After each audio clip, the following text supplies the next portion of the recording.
In the far future, with human civilization a distant memory, you are one of a handful of powerful shamans, waging battle over the untamed world. Call on creatures of the air, earth, and water, as you fight to defeat your rivals and claim dominion over the BioWild. BioWild is played with an 18-card deck. Each card is a unique creature with specific stats and abilities. Each creature is from one of 3 domains: air, earth, or water.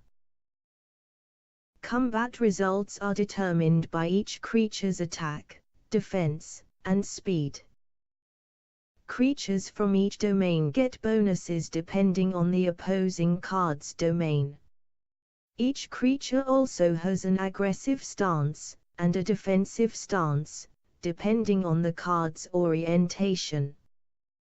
Some creature abilities remain in effect as long as the card is in play and face up. Other abilities only take effect when the card is sacrificed and removed from play. If a sacrifice ability states a specific condition, then it can be used when that condition occurs, regardless of whose turn it is. Cards which don't specify a condition can be used any time during your turn. To begin the game, deal out all of the cards, 9 to each player. Each player places their cards face down, in the order and stance that they want them to be played. Once all of the cards have been placed, each player reveals their first card. Unless the card text says otherwise, the card's speeds are compared first.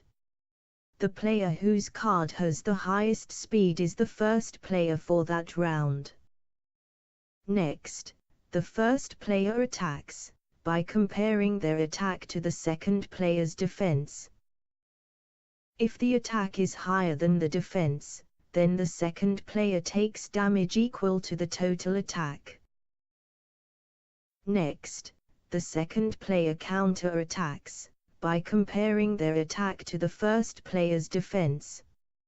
If the attack is higher than the defense, then the first player takes damage equal to the total attack.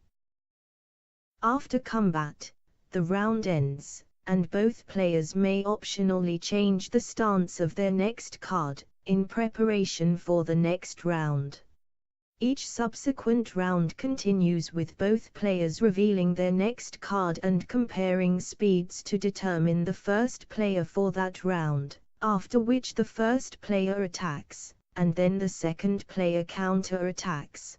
Note that in this example round, no damage is done, because neither player's attack is higher than the opposing card's defense. At the end of the round, both players again have the option to change the stance of their next card. However, in this example, the player on the right is not allowed to do so, because the player on the left has the bat in play.